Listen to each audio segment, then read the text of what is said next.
সম্মেলনের আমাদের যে মূল বিষয়বস্তু, আমাদের যুব নেতা নীলকমল সাহা ইতিমধ্যেই আপনাদের বলেছেন। আজকে সাংবাদিক সম্মেলনের মূল তিনটি কথা। প্রথম, 1 নম্বর, নীতি আয়োগের 2026-এর রিপোর্টে ত্রিপুরার এডুকেশন আর এমপ্লয়মেন্ট এই দুটোর যে ভয়ানক চিত্র ধরা পড়েছে তা রাজ্যবাসীর কাছে তুলে ধরা, যেটি ইতিমধ্যে নীলকমল মোটামুটি তুলে ধরেছে।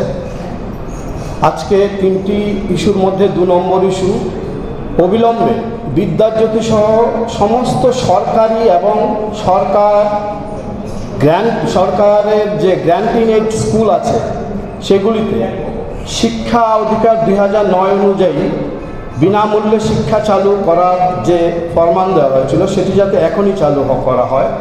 কারণ আমরা লক্ষ্য করতে পারছি সরকারের বিদ্যাজ্যোতি স্কুলে এখনও ফি নিয়ে যাচ্ছে। That is against the right to education bill 2009। আর তাছাড়া তারা একটা বিষয় সামনে রেখেই ফিটা নিচ্ছিল যে এটা দেবে ওটা দেবে এই স্কুলগুলিতে, কিন্তু কিছুই দিচ্ছে না। কি দিচ্ছে না সেটা আমি তুলে ধরবো আপনাদের সামনে। তাই আমাদের প্রথম দাবি হলো সমস্ত সরকারি বিদ্যাজ্যোতি স্কুল এবং সরকার যে গ্র্যান্টিং এইড স্কুল আছে সেখানে সমস্ত ধরনের ফি নেওয়া অবিলম্বে বন্ধ করতে হবে। গ্র্যান্টিং এইড স্কুলগুলিতেও আমরা শুনতে পেয়েছি অতিরিক্ত ফি নেওয়া হচ্ছে এই গরিব রাজ্যে। আমাদের আরেকটা ইস্যু, সেটা হলো সর্বভারতীয় ইস্যু। আপনারা জানেন নিট সহ এসএসসি, জিডি, সিইউটি সেই পরশুদিনই হয়ে গেল। ইউপিএসসি, সিবিএসসি এসব পরীক্ষায় ক্রমাগত প্রশ্ন লিক হচ্ছে। ডিজিটাল বিভ্রাটে কোটি কোটি শিক্ষার্থীর জীবন নষ্ট হয়ে যাচ্ছে। অনস্ক্রিন যে চেকিং সিবিএসসি চালু করেছে সেটাকে ইতিমধ্যেই আমাদের নেতা রাহুল গান্ধী একটা কালো অধ্যায় বলে সূচিত করে বলেছেন যে যথেষ্ট তৈরি না করে এইভাবে এটা করা ছাত্রছাত্রীদের জীবন নষ্ট হয়ে গেছে। এবং আপনারা এটাও জানেন কোনো এক ছাত্র ক্লাস 12-এর এন্ট্রান্সে ভালো রেজাল্ট করে মেইন 12 পরীক্ষায় খারাপ করাতে সে আবেদন করেছিল। খাতা দেখতে গিয়ে সে অনলাইনে দেখে যে তার খাতাটা দেখানো হচ্ছে না, অন্য কারোর খাতা তাকে দেখানো হচ্ছে। সে বলে যে এটা আমার খাতা নয়। এই বলে সে সোশ্যাল মিডিয়াতে পোস্ট দেয়। পোস্ট দেওয়ার পরে এই কচি শিশু বলতে গেলে এক কিশোর, তাকে বিজেপির সোশ্যাল মিডিয়া অ্যান্টি ইন্ডিয়ান, দেশ বিরোধী, পাকিস্তানের সাপোর্টার, ইরানের সাপোর্টার এইরকম বাজে বাজে ভাষা দিতে থাকে আমাদের উঠে আসা মাত্র এই কৈশোরকে।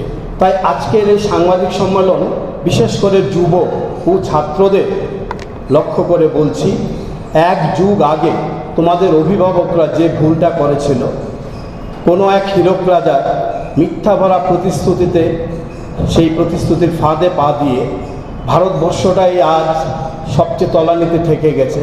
এখানে কথা বলার স্বাধীনতা নেই। প্রেসের ইন্ডেক্সে 161 প্লেসে আছে। সেটাকে তোমরা উঠিয়ে আনো। তোমাদের গার্জিয়ানরা 1 যুগ আগে যে ভুলটা করেছিল তারই মাসুল দিচ্ছ তোমরা।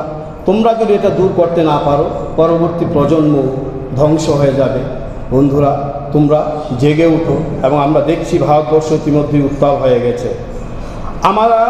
আমাদের আজকে যে নীতি আয়োগের রিপোর্ট তুলে ধরছি, যে বেকারত্ব কর্মসংস্থানের তথ্য তুলে ধরেছেন, আমি এডুকেশনের তথ্যটা কিছুটা তুলে ধরব। আমাদের এডুকেশনে দেখা যাচ্ছে বেশিরভাগ স্কুলেই যেটা রেশিও থাকার কথা ছাত্র এবং শিক্ষকের, সেটা নেই। নীতি আয়োগের রিপোর্টে এটা তুলে ধরা হয়েছে। এবং এটাও তুলে ধরা হয়েছে যে আমাদের ত্রিপুরা রাজ্যে সরকারি স্কুলগুলিতে গুণগত শিক্ষা, কোয়ালিটি এডুকেশন বলতে গেলে নেই। স্মার্ট ক্লাস, ডিজিটাল ক্লাস বলে যে প্রচারে আনা হচ্ছে, এগুলির অস্তিত্ব তারা খুবই কম খুঁজে পেয়েছে, যা নাকি একটা ভয়ঙ্কর তথ্য। কারণ এই তথ্য কিন্তু কোনো বিরোধী দল দিচ্ছি না আমরা, এই তথ্য স্বয়ং সরকারের একটি সংস্থা তারাই তুলে ধরছে নীতি আয়োগ 2026-এর রিপোর্টে। আর আমরা এও দেখছি যে আমাদের যে বেকার সমস্যা সেটা সম্পর্কে ইতিমধ্যেই বলেছে আমাদের নীল। সেখানে বারবার বিজেপি একটা কথা বলার চেষ্টা করে, সরকারি চাকরি দিয়ে সমাধান হবে না, চাকরি সবাইকে দেওয়া সম্ভব নয়। হ্যাঁ, আমরা মানি চাকরি সবাইকে দেওয়া সম্ভব নয়, তবে ইচ্ছে করলে অনেককেই দেওয়া যায়। সেই ইচ্ছেটাও ওই সরকারের নেই, এবং তারই ফলশ্রুতিতে যেটা মূল কথায় আমরা আজকে আসব, যে কেন সরকারের চাকরি দেওয়ার অনীহা আমরা লক্ষ্য করছি, কেন আমরা বলছি চাকরি দেওয়ার ইচ্ছে নেই, তার প্রমাণ হলো গত 7-8 বছরে 15,000-এরও বেশি রিটায়ার্ড হয়েছেন, চাকরিতে পেনশনে গেছেন, অবসরে গেছেন। সেই পদগুলিতে অটোমেটিকই গভর্নমেন্ট ইচ্ছে করলে নিতে পারতো, চাকরি দিতে পারতো, কিন্তু গভর্নমেন্ট দেয়নি, এবং সময়ে সময়ে এগুলি অবলুপ্তি হয়ে যাচ্ছে। তাহলে আমরা কি বলবো, তারা কি চাকরি দিতে আগ্রহী? যেখানে নতুন পদ সৃষ্টি করে চাকরি দেওয়া যায়, যেখানে তারা কথায় কথায় বলে সরকারি চাকরি দেওয়া যায় না, বেসরকারি উদ্যোগ করতে হবে, বেসরকারি উদ্যোগেরও অভাব। নীতি আয়োগের রিপোর্টে সেটা খুব স্পষ্টভাবে তুলে ধরেছে। তারা বলেছে যে এখানে বেসরকারি উদ্যোগ তো থাক দূরের কথা, বেসরকারি উদ্যোগের জন্য যে ইনফ্রাস্ট্রাকচার সরকারের গড়ে তোলার কথা সেটাও তোলা হয়নি।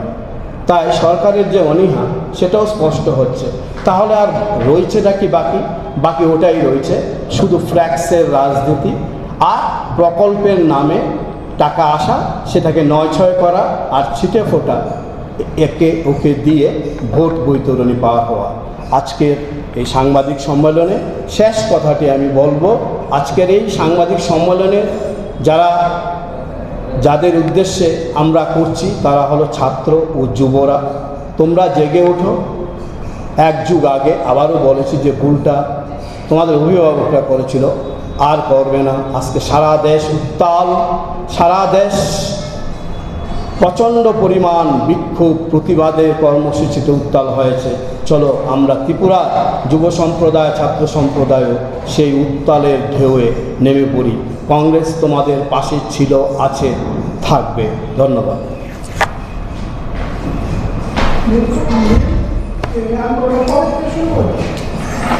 মুখ্যমন্ত্রী তথা ভারতীয় জনতা পার্টির সকল মন্ত্রী নেতারা বিকশিত ত্রিপুরার কথা বলছে, অন্য রাজ্যে গিয়ে ত্রিপুরা সুশাসনের কথা বলছে, ত্রিপুরা কর্মসংস্থানের কথা বলছে, কিন্তু বাস্তবে কতটা সত্যি সেটা আজকে আমরা তুলে ধরব। আমরা জানি যে একটা সময় ছিল যখন তারা 50,000 বছরে চাকরি দেওয়ার কথা রেখেছিল যুবক যুবতীদের স্বার্থে, কিন্তু বাস্তবায়নে সেটা কতটুকু পূরণ হয়েছে সেটাই রাজ্যের জনগণ জানেন, রাজ্যের যুবক যুবতীরা জানেন। কারণ আমরা দেখেছি যে অরাজনৈতিক যুবক যুবতীরা যারা রাজনীতির সঙ্গে দূর দূর পর্যন্ত কোনো সম্পর্ক নেই, তারা রোজ মুখ্যমন্ত্রীর বাসভবনের সামনে নিজের চাকরি ভিক্ষা চাচ্ছে। চাকরি ভিক্ষা এই জন্য চাচ্ছে কারণ যত রকম ফর্ম্যালিটিস ছিল চাকরিতে উত্তীর্ণ হওয়া, সে প্রত্যেকটি ফর্ম্যালিটি শেষ করার পরেও আজকে বছর 2 বছর ধরে এক একটা যুবক যুবতী রাস্তায়। আমরা দেখেছি যে যখনই মুখ্যমন্ত্রী বাসভবনের সামনে যুবকরা তাদের চাকরি ভিক্ষার জন্য যায়, তখনই পুলিশের দ্বারা তাদেরকে টেনে হিঁচড়ে অ্যারেস্ট করা হয়, তাদেরকে হেনস্থা করা হয়, এবং রাজ্যের জন্য সেটা অত্যন্ত দুঃখজনক। যে তথ্য এখন আপনাদের সামনে আমরা তুলে ধরব, 2026-এর যে নীতি আয়োগ, যেটা একটা গভর্নমেন্ট সংস্থা, তার দ্বারা যে ত্রিপুরার জন্য যে তাদের তথ্য পেশ করা হয়েছে, সেই তথ্য অনুযায়ী আমাদের এমপ্লয়মেন্ট সেক্টরে 40% 60% পপুলেশন চাকরি পায় মেনলি সার্ভিসেসের থেকে, সরকারি বেসরকারি। 35.6% পায় কৃষি থেকে, এবং কনস্ট্রাকশনের থেকে পাওয়া যায় 20.5%। এখন যে 40.7% চাকরিটা যেটা সরকারি বেসরকারি ডেভেলপমেন্টস থেকে পাওয়া যায়, সেটা কি আদৌ এই রাজ্যের ছেলেমেয়েরা পাচ্ছে কিনা সেটা নিয়ে প্রশ্ন। অ্যাকর্ডিং টু নীতি আয়োগ, ত্রিপুরাতে এখন 8,020 জন শিক্ষকের ভ্যাকেন্সিজ আছে এবং 340টা স্কুলে একজন করে খালি টিচার আছে। এবং আমি যদি বিস্তারিত আপনাদের কাছে তুলে ধরি, তাহলে according to the reports, Tripura has 4,943 schools comprising of 2,453 primary schools, 1,261 upper primary, 665 secondary and 564 higher secondary schools. Tripura currently has 340 single teacher, মানে একটা স্কুলে খালি একটাই টিচার আছে, এরকম 340টা স্কুল পুরো ত্রিপুরা রাজ্যতে আছে।